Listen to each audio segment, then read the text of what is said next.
I tell you what, Orange fans, I kind of hoped this would be a great birthday present for me at last Saturday. Of course, I don't feel a year older, but I do feel kind of older after watching what happened with Syracuse. I mean, there was a lot of inconsistency on the offensive side of the ball, but they still actually had a chance to win the game. Allen looked good at times, but he looked like an inexperienced quarterback at times. One who had sat behind Sam Bradford and Landry Jones for all those years. But the Orange still almost pulled it out. The defense actually did a pretty decent job. And of course, Penn State was kind of in the same boat starting a new quarterback themselves, especially Mr. Hackenberg. And of course, he looked inexperienced also. It was a turnover filled game, but of course, the penalties were on the Syracuse side too, 8 of them. But still, we could have had a chance to win it, but Allen showed his inexperience there on that final drive.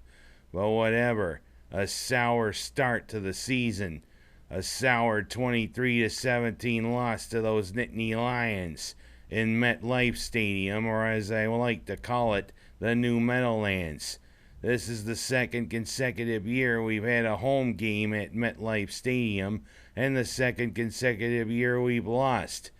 Do you think that Daryl Gross might take an idea and not have any home games at MetLife Stadium? But I digress. It was his idea. He's the one that should, get the pie in the face, if you know what I mean. And if it were me, I'd make a nice cream pie. Hey, Daryl, I'm going to hit you on the count of 3. Like this. 1, 2, 3. And we'd all be satisfied. Well, we got no time to rest. We go from one Big Ten team to another Big Ten team.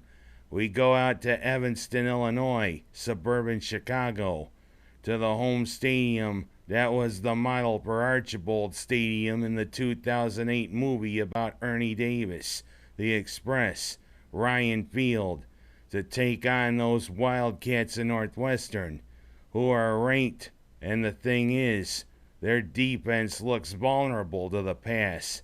Heck, they gave up over 400 yards through the air to the team they beat. Plus, also their quarterback doesn't expect maybe to be ready, or maybe he could be ready. Kane Coulter, who's a pretty darn good quarterback, but hopefully he isn't going to be the Kane of our existence.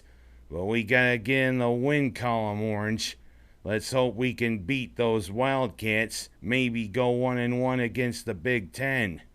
'Cause you know what? I got a surprise for all you fans. I'm going to be in the audience when they play Wagner and when they play Tulane. Details to come in coming weeks. But let's get in the win column, Orange. Now let's go to the other team I really follow all the time. It's going to be the first game of the season coming up this Sunday for the Buffalo Bills. The thing is, we've got 2 rookie quarterbacks on the roster. Matt Leinart was asked to step into an impossible situation, and of course, they cut him loose because of his putrid performance against Detroit. Thaddeus Lewis came from Cleveland in a trade. He was released, but he's on the practice squad. So it looks as though we got 2 rookies at quarterback to start the season, Toole and Manuel. And Toole's asked to maybe be the starter for Doug Marrone and the Bills. That's asking a baby to take on an adult, 'cause it's Tom Brady and the New England Patriots who the Bills play in the first game of the season. And you know what? Everybody's saying, why shouldn't the Bills raise the white flag now? Hey, it's why they play the game. More weird things have happened, and you don't know what could happen. Brady lost a lot of his top receivers from the past year, including that Yutz who's wasting away in jail. And of course, speaking of the Patriots, Tim Tebow didn't make it onto the roster. And of course, there's some Bills fans who say, maybe Tebow ought to come to the Bills. Thing is, I don't know. Tebow is a veteran presence, but you see, he doesn't have the throwing mechanics down. He's got to have some work, like with an adjustable wrench. Let's see. Left arm. No, that's not going to do it. And I know Tebow said he wanted to continue his career. Thing is, this might have been his last chance. Truth is, I kind of liked him, Tebow. He's a good person. Truth is, as an NFL player, he couldn't just quite make it. If he wants to continue his football career, he ought to go north of the border. Of course, maybe he could be like Doug Flutie, who in his first time in the NFL, first few years didn't look so good. Then he went north of the border and became a legend. Then he came back to the Buffalo Bills, and he turned the Buffalo Bills into a contender during his years. Of course, I still have a thing of Flutie Flakes wrapped in plastic in my closet. But of course, I'm not going to eat them now. They're probably going to be staler than stale, even if they're in a plastic bag. Oh well. I'm looking forward to the season. This is a season of change for the Bills. New coach, new attitude. Let's hope Buffalo can finally break out of their jinx. But the truth is, I'm being realistic. May take a year or so. But let's hope for a good showing this Sunday. And I want to welcome back all the students back to school this week, especially for both Miners and Waterloo.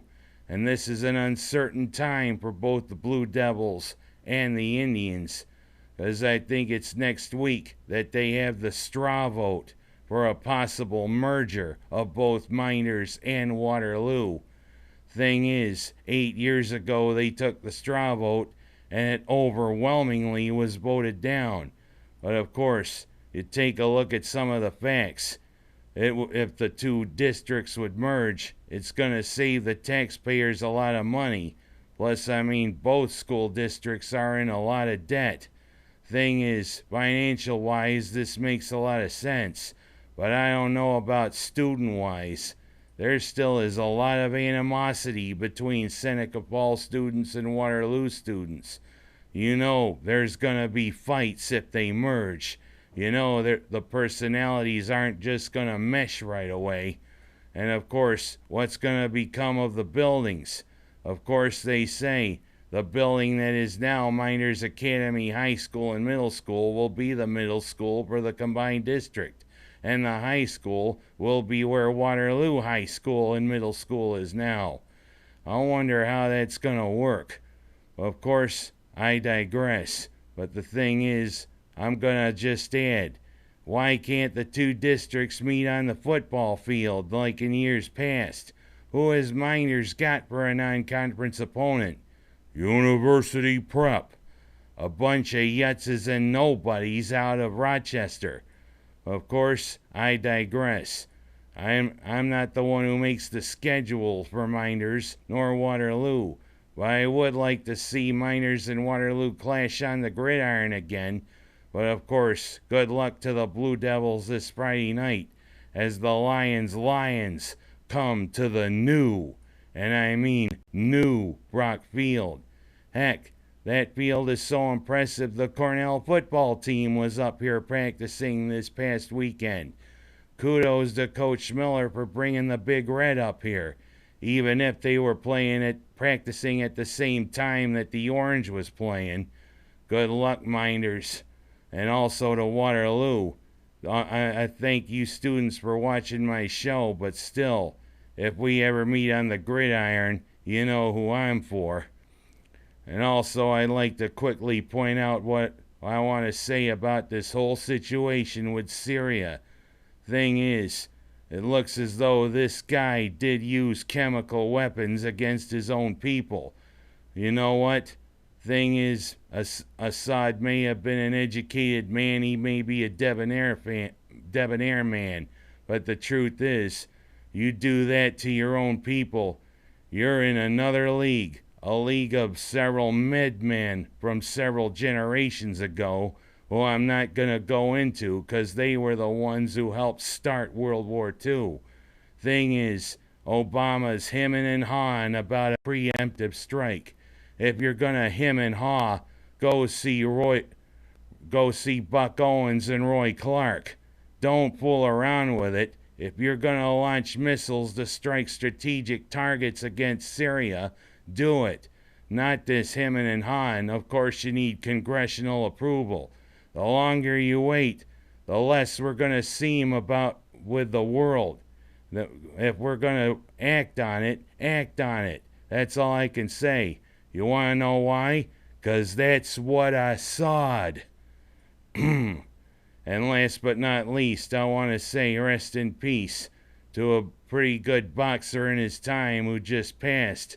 Tommy the Duke Morrison passed 2 days ago at the age of 44. I first saw him in Rocky V, where he took on Sylvester Stallone in that street fight that was the climax to Rocky V. And he had a pretty decent pro career, too. Of course, it was derailed by the admission that he had the AIDS virus. Of course, that's what you get for fooling around. But still, you had a pretty good punch and you had a pretty good career there, Morrison. May you rest in peace. And that is my show for this week. I'm Ken Haas, and let's hope the Orange get into the win column this Saturday.